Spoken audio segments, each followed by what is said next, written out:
Rebonjour tout le monde, c'est Veitiaré pour ce samedi 3 mars.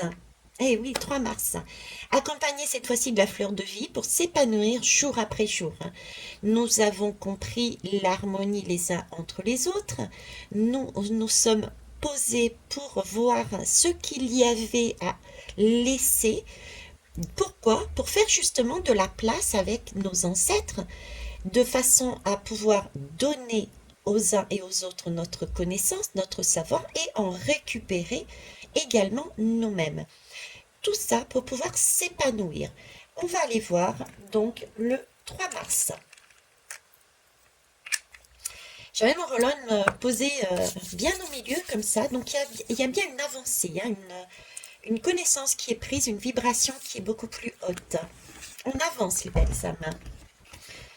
Alors 3 mars. Ah ben voilà, j'y suis. Alors, je vais pousser un petit peu toutes ces affaires. Merci. Toujours ma petite baguette. Je suis l'amaryllis. Je vous montre à quoi il correspond l'amaryllis. Blotti dans mon bulbe pendant de longs mois, dès que je décide de sortir et de m'épanouir, ah ben je comprends mieux. Je suis scintillante, resplendissante et impressionnante. Et pourtant, rien ne laissait présager une telle splendeur. On nous avait demandé ici de nous poser, de prendre le temps. Si on ressort avec une telle splendeur, c'est que non, on a réussi à se poser, à faire le point, le vide pour donner ce qu'il y a à donner et recevoir ce qu'il y a à recevoir. Donc on ressort, mais beaucoup plus lumineux. La nature vient souvent te donner cette leçon, te montrer la magie de la métamorphose, telle la chenille qui se transforme en papillon. Effectivement, Dame Nature nous a donné ici. Mais toi, bien souvent, tu étiquettes les personnes comme des bulbes et tu ne penses pas à la fleur magnifique qu'elles peuvent devenir. Oh oh, on continue à travailler sur les liens. Toute l'image négative que tu projettes sur l'autre personne est comme une gangue qu'elle doit briser pour pouvoir scintiller. Alors quand tu portes ton regard sur elle, imagine toujours sa splendeur rayonnante, lorsqu'elle enlève les épines qu'elle a dans le cœur et qu'elle s'autorise à s'épanouir. En la percevant aussi lumineuse qu'elle puisse être, et même davantage, tu l'encourages à sortir de son bulbe. Et toi, es-tu sorti de ton bulbe?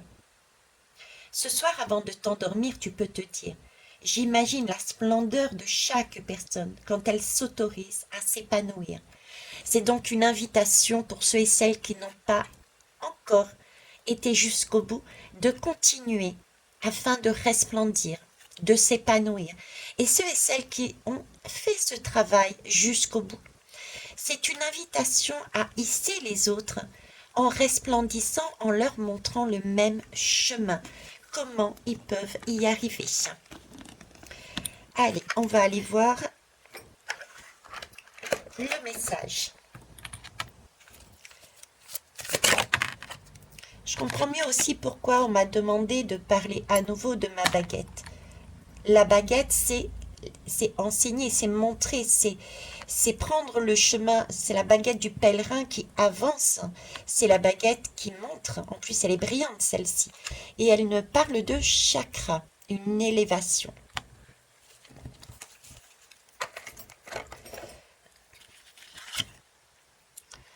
Ordre intérieur et extérieur, nous sommes toujours ici, dans la même philosophie.